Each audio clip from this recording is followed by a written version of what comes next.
मिस्र की 10 विपत्तियों की कहानी भाग 2। मिस्र के 10 विपत्तियों की कहानी का दूसरा भाग हमें पवित्र बाइबल की दूसरी पुस्तक निर्गमन के 10वें, 11वें और 12वें अध्याय में मिलता है।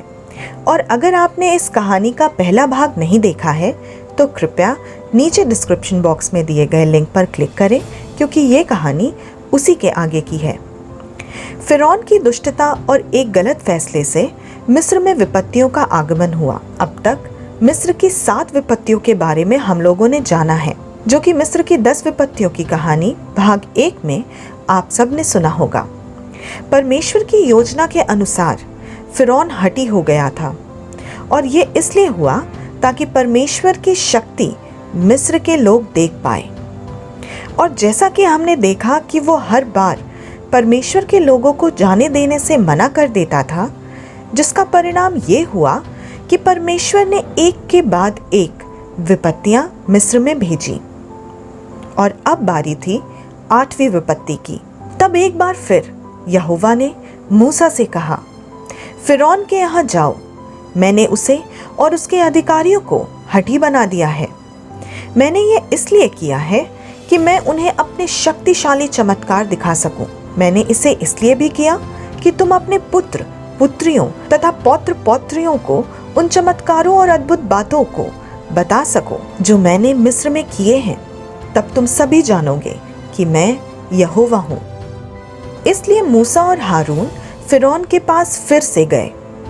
उन्होंने उससे कहा, हिब्रू लोगों का परमेश्वर यहोवा कहता है, तुम मेरे आदेशों का पालन करने से कब तक इनकार करोगे? मेरे लोगों को मेरी उपासना करने के लिए जाने दो।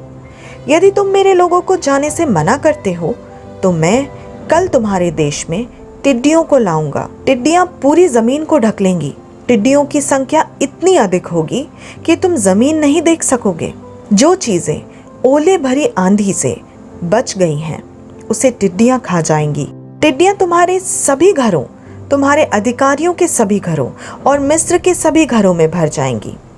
जितनी टिड्डियां तुम्हारे बाप दादों ने कभी देखी होंगी, उससे भी अधिक टिड्डियां यहाँ होंगी। ये थी 8वीं विपत्ति। तब मूसा मुड़ा और फिरौन के पास से चला गया। तब फिरौन के अधिकारियों ने उससे कहा, हम लोग कब तक इन लोगों के जाल में फंसे रहेंगे?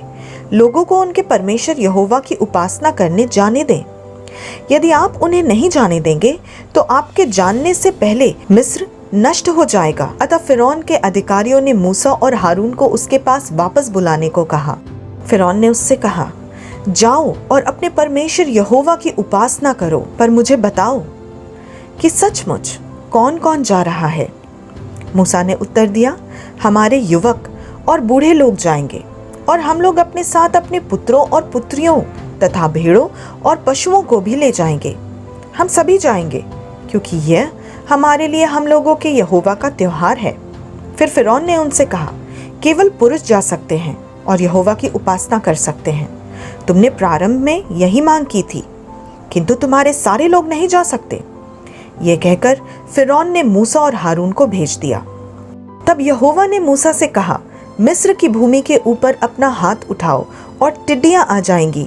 फिर मूसा ने अपनी लाठी को मिस्र देश के ऊपर उठाया, और यहोवा ने पूर्व से प्रबल आंधी उठाई। आंधी उस पूरे दिन और रात चलती रही।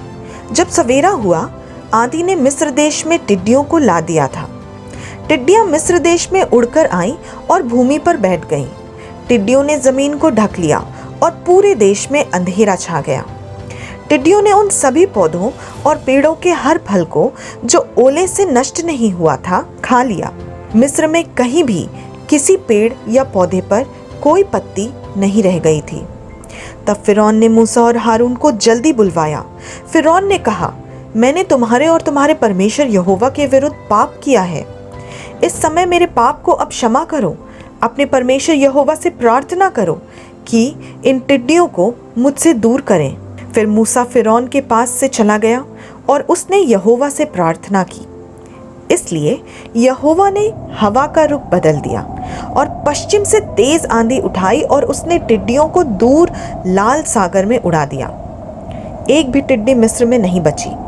किंतु यहोवा ने फिरौन को फिर हठी बनाया, और फिरौन ने इस्राएल के लोगों को जाने नहीं दिया। तब यहोवा ने मूसा से कहा, अपनी बाहों को आकाश में ऊपर उठाओ और अंधकार मिस्र को ढक लेगा। यह अंधकार इतना सघन होगा कि तुम मानो उसे महसूस कर सकोगे। अतः मूसा ने हवा में बाहें उठाई और घोर अंधकार ने मिस्र को ढक लिया। मिस्र में 3 दिन तक अंधकार रहा। ये थी 9वीं विपत्ति जो मिस्र में आई। कोई भी किसी अन्य को नहीं देख सकता था और 3 दिन तक कोई अपनी जगह से नहीं उठ सका। किंतु उन सभी जगहों पर जहां इस्राएल के लोग रहते थे वहां प्रकाश था। तब फिरौन ने मूसा को फिर बुलाया और उससे कहा, जाओ और यहोवा की उपासना करो। तुम अपने साथ अपने बच्चों को ले जा सकते हो, केवल अपनी भेड़ें और पशु यहाँ छोड़ देना। पर मूसा बोला, हम लोग केवल अपनी भेड़ों और पशु को ही अपने साथ नहीं ले जाएंगे, बल्कि जब हम लोग जाएंगे तब तुम हम लोगों को भेंट और बलि भी दोगे, और हम लोग इन बलियों का अपने परमेश्वर यहोवा की उपासना के रूप में प्रयोग करेंगे। हम लोग अपने जानवर अपने साथ अपने परमेश्वर यहोवा की उपासना के लिए ले जाएंगे। एक खुर भी पीछे नहीं छोड़ा जाएगा। अभी तक हम नहीं जानते कि यहोवा की उपासना के लिए किन चीज़ों की सचमुच आवश्यकता पड़ेगी। यह हम लोग तब जान सकेंगे जब हम लोग वहां पहुंचेंगे जहां हम जा रहे हैं। अतः ये सभी चीज़ें अवश्य ही हम अपने साथ ले जाएंगे। तब यहोवा ने फिरौन को फिर हठी बनाया, इसलिए फिरौन ने उनको जाने से मना कर दिया। तब फिरौन ने मूसा से कहा, मुझसे दूर हो जाओ, मैं नहीं चाहता कि तुम यहाँ फिर आओ। इसके बाद यदि तुम मुझसे मिलने आओगे तो मारे जाओगे। तब मूसा ने फिरौन से कहा, तुम जो कहते हो सही है, मैं तुमसे मिलने फिर कभी नहीं आऊँगा। फिर यहोवा ने मूसा से कहा, मैं फिरौन और मिस्र के विरुद्ध एक और विपत्ति लाऊंगा। इसके बाद वह तुम लोगों को मिस्र से भेज देगा और वह तुम लोगों को यह देश छोड़ने को भी विवश करेगा। तुम इस्राएल के लोगों को यह संदेश अवश्य देना, तुम सभी स्त्री और पुरुष अपने पड़ोसियों से चांदी और सोने की बनी चीजें मांगना। मैं यहोवा मिस्रियों को तुम लोगों पर कृपालु बनाऊंगा। मिस्री लोग यहाँ तक कि फिरौन के अधिकारी भी पहले से मूसा को महान पुरुष समझते हैं। मूसा ने लोगों से कहा, यहोवा कहता है, आज आधी रात के समय मैं मिस्र से होकर गुजरूंगा और मिस्र का हर एक पैलौठा पुत्र, मिस्र के शासक फिरौन के पैलौठे पुत्र से लेकर चक्की चलाने वाली दासी तक का पैलौठा पुत्र मर जाएगा।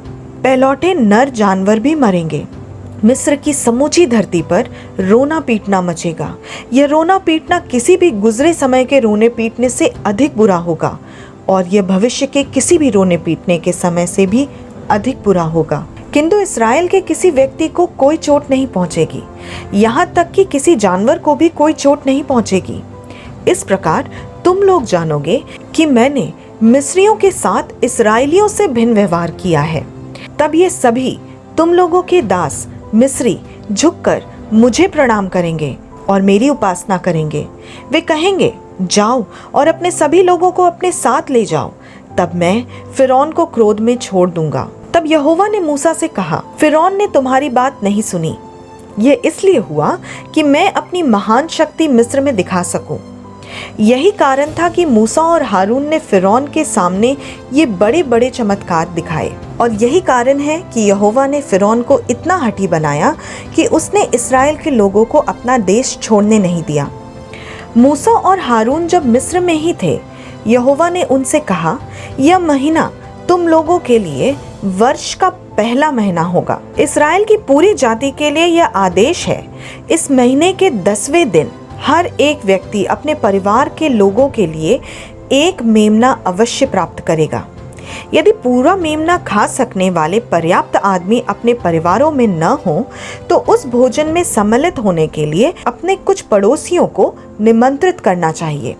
खाने के लिए हर एक को पर्याप्त मेमना होना चाहिए। फिर यहोवा ने उन्हें बताया कि मेमना कैसा होना चाहिए और उसका पालन पोषण कैसे करना है। और इन जानवरों का खून तुम्हें इकट्ठा करना है। कुछ खून उन घरों के दरवाजों की चौखटों के ऊपरी सिरे तथा दोनों पटों पर लगाना, जिन घरों में लोग ये भोजन करें। इस रात को तुम मेमने को अवश्य भून लेना और उसका मांस खा जाना। फिर परमेश्वर ने उन्हें शीघ्रता से भोजन करने को कहा और उन्हें ये भी बताया कि उन्हें कैसे वस्त्र पहनने और क्या क्या लेना है, क्योंकि ये यहोवा का फसह है, वह समय जब यहोवा ने अपने लोगों की रक्षा की और उन्हें शीघ्रता से मिस्र के बाहर ले गया। फिर जैसा कि यहोवा ने मूसा से कहा था, आज रात मैं मिस्र से होकर गुजरूंगा और मिस्र में प्रत्येक पहलौठे पुत्र, पहलौठे जानवरों और मनुष्यों को मार डालूंगा। मैं मिस्र के सभी देवताओं को दंड दूंगा और दिखा दूंगा कि मैं यहोवा हूँ। किंतु तुम लोगों के घरों पर लगा हुआ खून एक विशेष चिन्ह होगा। जब मैं खून देखूंगा तो उन घरों को छोड़ता हुआ गुजर जाऊंगा। मैं मिस्र के लोगों के लिए हानिकारक चीजें उत्पन्न करूंगा, किंतु उन बुरी बीमारियों में से कोई भी तुम लोगों को हानि नहीं पहुंचाएंगी। सो तुम लोग आज की इस रात को सदा याद रखोगे। तुम लोगों के लिए यह एक विशेष पवित्र पर्व होगा। तुम्हारे वंशज सदा इस पवित्र पर्व को यहोवा की भक्ति किया करेंगे। और फिर परमेश्वर ने उन्हें उस पवित्र पर्व के बारे में वो सब कुछ बताया जो उनके लिए जानना आवश्यक था। इसलिए मूसा ने सभी बुजुर्गों, नेताओं को एक स्थान पर बुलाया। मूसा ने उनसे कहा, अपने परिवारों के लिए मेमने प्राप्त करो, फसह पर्व के लिए मेमने को मारो, जूफा के गुच्छों को लो और खून से भरे प्यालों में उन्हें डुबाओ। खून से चौखटों के दोनों पटों और सिरों को रंग दो। कोई भी व्यक्ति सवेरा होने से पहले अपना घर न छोड़े। उस समय जब यहोवा पहलौठी संतानों को मारने के लिए मिस्र से होकर जाएगा, तो वह चौखट के दोनों पटों और सिरों पर खून देखेगा। तब यहोवा उस घर की रक्षा करेगा। यहोवा नाश करने वाले को तुम्हारे घरों के भीतर आने और तुम लोगों को चोट नहीं पहुंचाने देगा। तुम लोग इस आदेश को अवश्य याद रखना। यह नियम तुम लोगों तथा तुम लोगों के वंशजों के निमित्त सदा के लिए है। तुम लोगों को यह कार्य तब भी याद रखना होगा जब तुम लोग उस देश में पहुंचोगे जो यहोवा तुम लोगों को देगा। यहोवा ने यह आदेश मूसा और हारून को दिया था, इसलिए इस्राएल के लोगों ने वही किया जो यहोवा का आदेश था। फिर आधी रात को यहोवा ने मिस्र के सभी पहलौठे पुत्रों, फिरौन के पहलौठे पुत्र जो मिस्र का शासक था, से लेकर बंदीगृह में बैठे कैदी के पुत्र तक सभी को मार डाला। पहलौठे जानवर भी मर गए। यह थी 10वीं विपत्ति। मिस्र में उस रात को हर घर में कोई न कोई मरा। फिरौन, उसके अधिकारी और मिस्र के सभी लोग जोर से रोने चिल्लाने लगे। इसलिए उस रात फिरौन ने मूसा और हारून को फिर से बुलाया। फिरौन ने उनसे कहा, तैयार हो जाओ और हमारे लोगों को छोड़कर चले जाओ। तुम और तुम्हारे लोग वैसा ही कर सकते हैं जैसा तुमने कहा है। जाओ और अपने यहोवा की उपासना करो और मुझे भी आशीष दो। मिस्र के लोगों ने भी उनसे शीघ्रता से जाने के लिए कहा, क्योंकि वो डर गए थे और उनका ऐसा सोचना था, यदि ये लोग नहीं जाते तो हम सभी मर जाएंगे। इस्राएल के लोगों के पास इतना समय न रहा कि वे अपनी रोटी में खमीर डालें। उन्होंने गूंदे आटे की परातों को अपने कपड़ों में लपेटा और अपने कंधों पर रखकर ले गए। तब इस्राएल के लोगों ने वही किया जो मूसा ने करने को कहा। वे अपने मिस्री पड़ोसियों के पास गए और उनसे वस्त्र तथा चांदी और सोने की बनी चीजें मांगी। यहोवा ने मिस्रियों को इस्राएल के लोगों के प्रति दयालु बना दिया, इसलिए उन्होंने अपना धन इस्राएल के लोगों को दे दिया। इस्राएल के लोग लगभग 6 लाख पुरुष थे। उनमें बच्चे सम्मिलित नहीं थे। उनके साथ अनेक भेड़ें, गाय, बकरियां और अन्य पशुधन था। उनके साथ ऐसे अन्य लोग भी यात्रा कर रहे थे जो इस्राएली नहीं थे, किंतु वे इस्राएल के लोगों के साथ गए।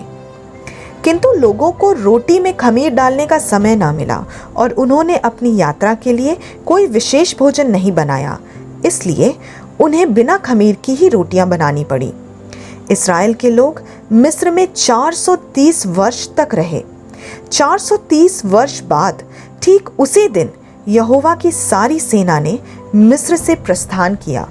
तो ये थी मिस्र की 10 विपत्तियों की कहानी का दूसरा भाग। ये एक बहुत महत्वपूर्ण कहानी है। आइए देखें ये कहानी हमें क्या बताती है। ये कहानी हमें 2 चीज़ों के बारे में बताती है। पहला, परमेश्वर का अपने लोगों के लिए प्रेम जो उस पर विश्वास करते हैं। जैसा कि इस कहानी में हमने देखा, जब इस्राएल के लोग परेशानी में थे तो उन्होंने परमेश्वर से प्रार्थना की और परमेश्वर ने उनकी प्रार्थना सुनी और मूसा और हारून को उनके पास भेजा ताकि वो उन्हें मिस्र से बाहर निकाले। और जब 10 बड़ी विपत्तियों को परमेश्वर ने भेजा, तब भी परमेश्वर ने अपने लोगों को छोड़ा नहीं। वो हमेशा उनके साथ था और एक भी विपत्ति उनके ऊपर न आने पाई। तो जब भी आप किसी भी तकलीफ या मुसीबत में हो तो अपने प्रभु परमेश्वर से विश्वास के साथ प्रार्थना करें, तो वो आपकी प्रार्थना ज़रूर सुनेंगे। और अगर आप परमेश्वर में बने रहेंगे तो चाहे बड़ी से बड़ी विपत्ति क्यों ना आ जाए, पर वो आपको छू तक नहीं पाएगी, जैसा कि मिस्र में इस्राएली लोगों को एक भी विपत्ति छू नहीं पाई। दूसरी बात यह है कि ये कहानी हमें परमेश्वर की शक्ति के बारे में भी बताती है, जिसका प्रयोग परमेश्वर ने मिस्र में अनेक चमत्कारों और अद्भुत कामों को दिखा के प्रकट किया, ताकि वहाँ सभी लोग अपने आने वाली पीढ़ियों को ईश्वर की शक्ति के बारे में बता सकें, ताकि वो भी जान पाए कि यहोवा ही उनका परमेश्वर है और वही एकमात्र प्रभु है जिसे हमें मानना है और उसके बताए रास्तों पे चलना है। पर अब सवाल ये है कि परमेश्वर की इन विपत्तियों का उद्देश्य क्या था? उन्होंने ऐसी विपत्तियां मिस्र में क्यों लाई? और हम ये जानते हैं कि देश छोड़ने के लिए फिरौन की अनुमति प्राप्त करने के लिए विपत्तियों का उपयोग परमेश्वर द्वारा किया गया था।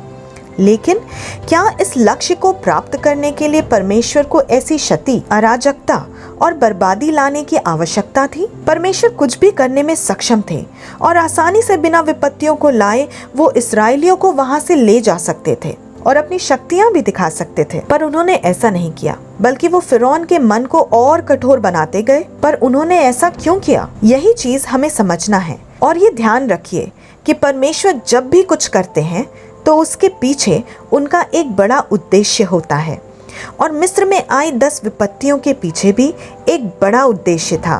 और अगर आप उस बड़े उद्देश्य के बारे में जानना चाहते हैं तो हमारा नेक्स्ट वीडियो ज़रूर देखें, 10 plagues of Egypt the conclusion, मिस्र में आई 10 विपत्तियों की कहानी का निष्कर्ष। और अगर आपको हमारी कहानियाँ अच्छी लगती हैं तो इन कहानियों को अपने करीबियों तक पहुंचाने का प्रयास करें, ताकि परमेश्वर का वचन हर एक मनुष्य तक पहुंचे और वो उससे लाभ पाए। Thank you. जय मसीह की।